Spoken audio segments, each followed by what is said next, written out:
Hi,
good evening. Could we start in about 1 minute?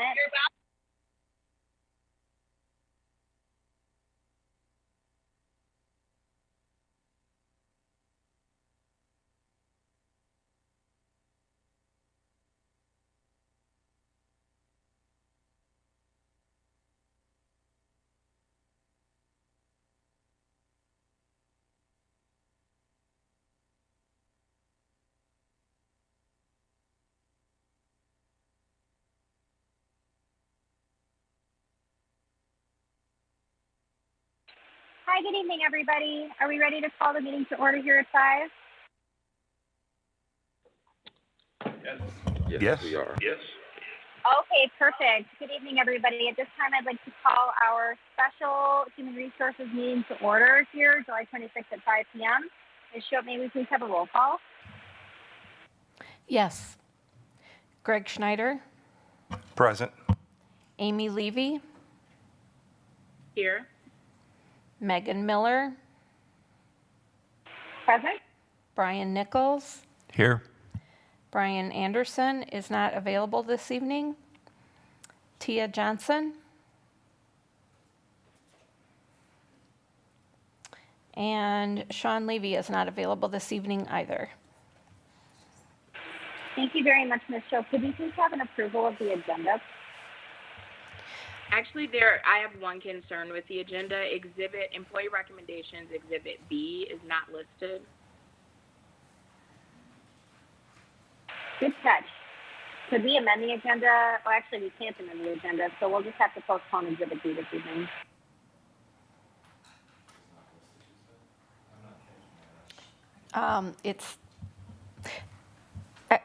Just so you know, Vice President Miller, Ms. Johnson has just arrived to the meeting. Thank you so much. Okay, so if everybody's okay, we'll just consider, since it's noticed on the agenda, Exhibit A. I will be in a quieter place in a few minutes. I apologize for the noise.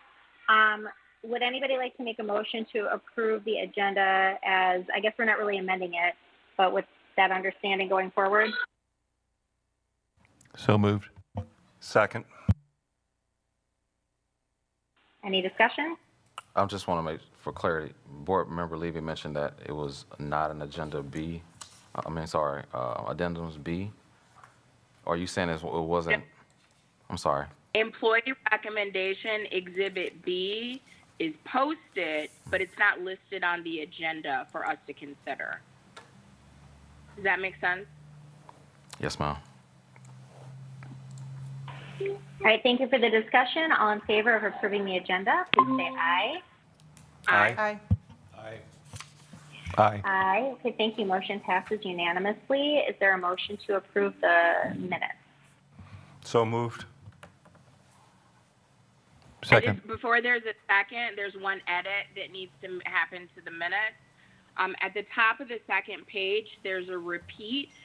The line that says the explanation for a flat rate versus 5, 10, or 15%, like policy 222.1 says, That's actually repeated twice. So if we could remove one of those, and then the actual policy that should be referenced is policy 222.1, rule 2. So if we could just add that as well, please. So I would second the minutes from the 18th as amended, if that's okay with whoever made the main motion. That is fine. All right, sounds good. We have a motion and a second to approve the minutes as amended. Any further discussion? Hearing none, all in favor, please say aye. Aye. Aye. Aye. Aye. All right, motion passes unanimously, which then takes us to, sorry guys, 1 second. Hang on.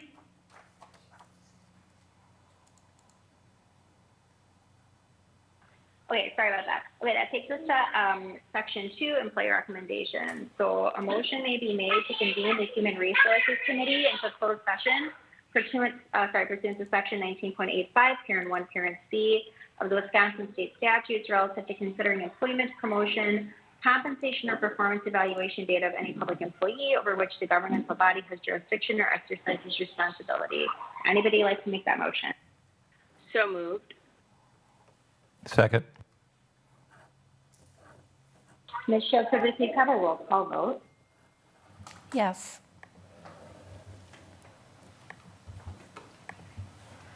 Brian Nichols, Here. Yay. Amy Levy, Aye. Greg Schneider, Aye.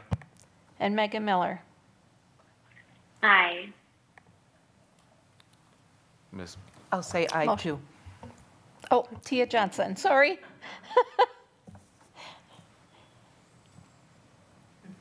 Okay, motion passes unanimously. We'll see you in closed session. I'm going to need a brief moment to get to a secure space. So I'll see you shortly. Thank you.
Yeah,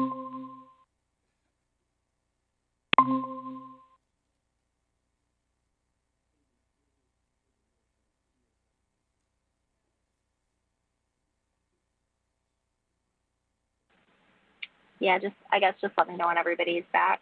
We'll get the ball rolling.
All right. Good evening. It looks like, are we all back here with our quorum? Are we still waiting for Board Member Johnson? We are all present. That's wonderful. Thanks and welcome back, everybody. Let's resume our meeting, please, at item 2B. Would anybody like to ask a question about Exhibit A for open session? I have a few questions. Go right ahead. Thank you so much. Okay, so my first question is there a reason for the notation of permanent under several of the employees under new employment and the one employee listed under rehire and retain?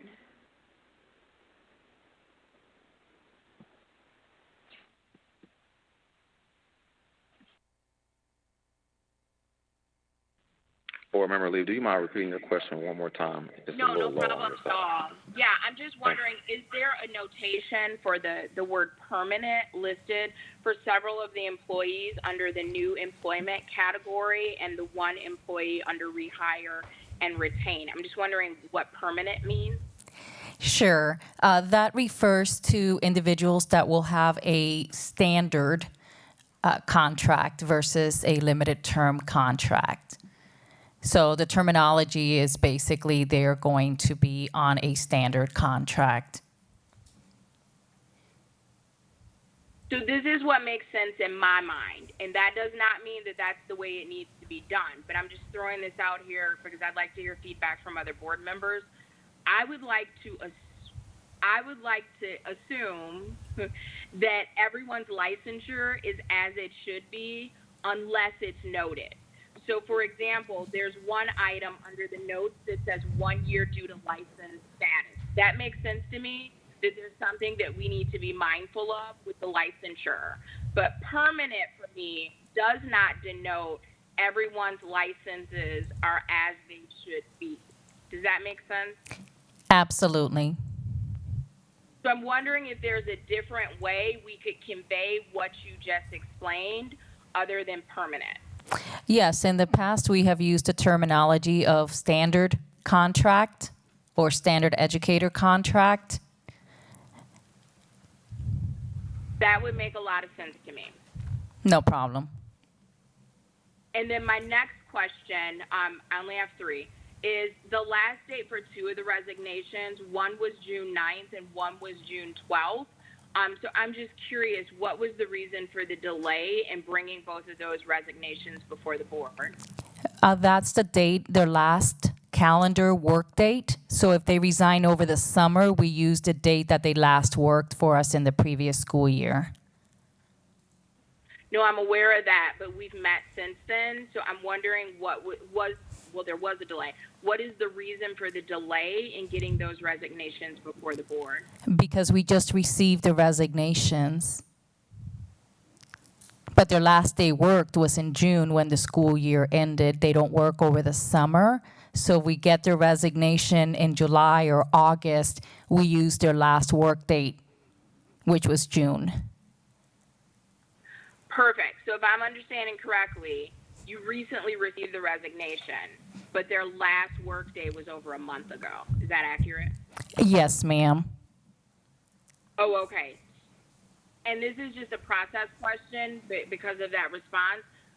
So I'm assuming there's some type of communication between the district and teachers as to, are you coming back next year? And I'm thinking that happens before July.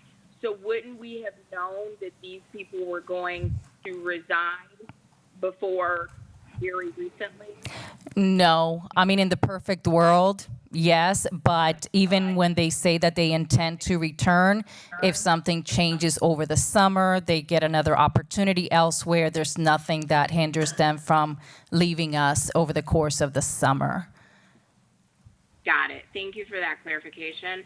And then my last question, did the employees listed under retirement/resignation category agree to have personal notes concerning the reason for their resignation listed on a publicly posted document? None of the reasons that were posted were for medical or classified. The truth of the matter is that it should have gone under the executive section, and that did not happen in time. As you're aware, it was a pretty rushed process to make this meeting happen. And since all of them are leaving for other jobs, I mean, technically one can assume when anyone leaves employment is to go elsewhere, but there's nothing on their confidential. It's not the most desirable place to have it, and it's not normally where we put it. But for the purpose of this meeting, that is where they landed. But I feel confident that there's nothing revealed on there that would have constituted a violation. Okay, and I appreciate that clarification for everyone that's listening, that there's not a legal violation, but I would be more comfortable, and if other board members disagree, please feel free to jump in. For personal information, not necessarily confidential information, if we could not put that on public documents without the employee's approval, I think that would be great. Absolutely. Thank you so much. Thank you so much, Board Member Levy. Board Member Johnson, did you also have a question for Exhibit A? Sorry about that. Yes, the Director of Facility Services, are there any required licenses that are necessary for that position through DPI? No, there are no licenses for that particular role, for the director role. Okay.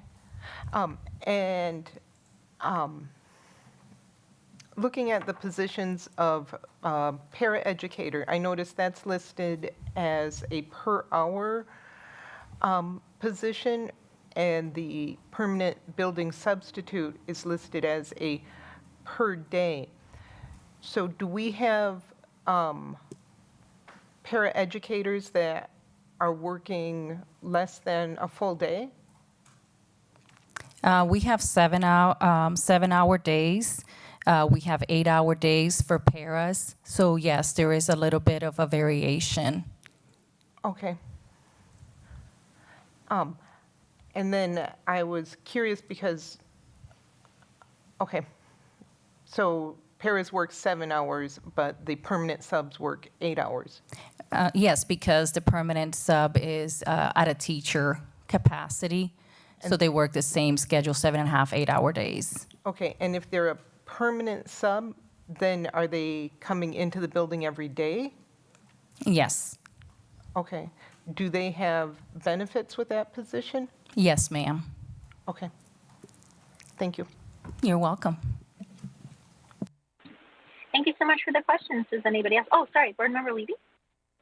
No, thank you. I just had one other question for Exhibit A1, the interview panel diversity report. Is there a reason an assistant principal is listed as the hiring administrator and supervisor for the social studies teacher at Beloit Memorial and not Mrs. Pelt? I'm sorry, can you repeat the question? Yeah, no problem. Mr. Davis is listed as the hiring administrator and supervisor for the social studies teacher at Beloit Memorial and not Mrs. Pelt. So I was just wondering why that is. The high school does have different academies that have an administrator assigned to each. And so it is not unusual to have the head of any of those academies that are assistant principal be the hiring manager for someone that would fall under their academy. Okay, so Ms. Peltz would do the hiring for employees outside of academies, and then the assistant principals handle hiring for their academies? Is that the process? It's actually,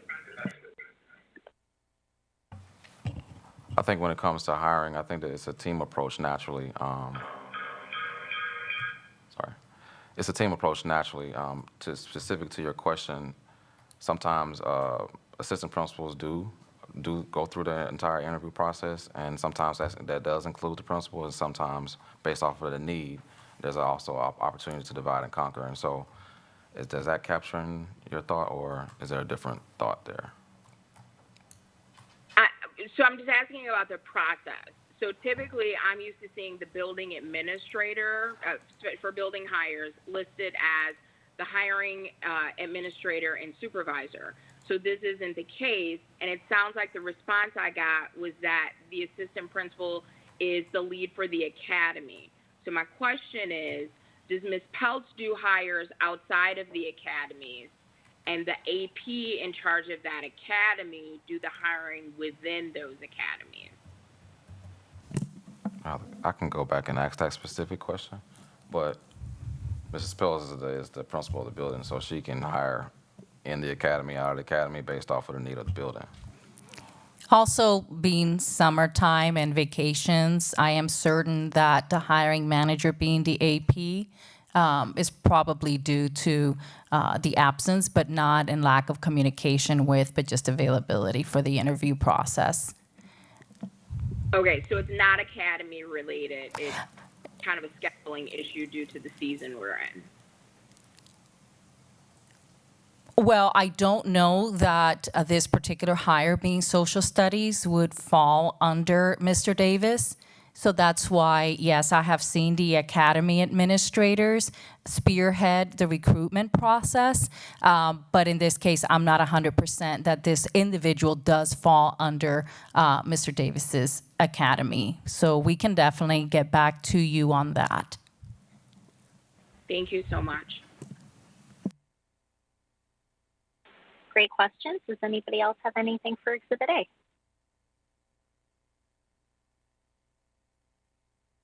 I'd like to thank Dr. Garrison and Ms. Dance. Oh, I'm going to say your last name wrong. I'm sorry. Thank you for administrators for answering our questions. Does anybody want to make a motion to approve Exhibit A? So moved. So, second. Any discussion? Hearing none, all in favor, please say aye. Aye. Aye. Aye. Aye.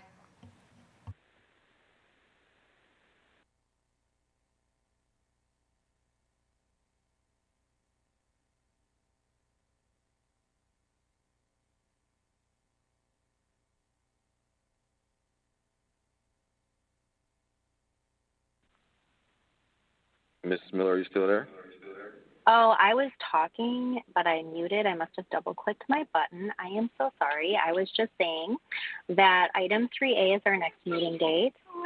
You may not have read. Item 3A is our next meeting date, and the Committee of the Full Board HR, not a special meeting, but the regular HR committee meeting will then reconvene Tuesday, August 15th at 6:30 p.m.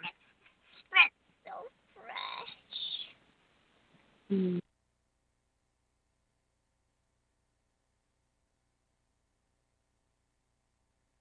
Okay, would anybody like to make a motion to adjourn? So moved. Second.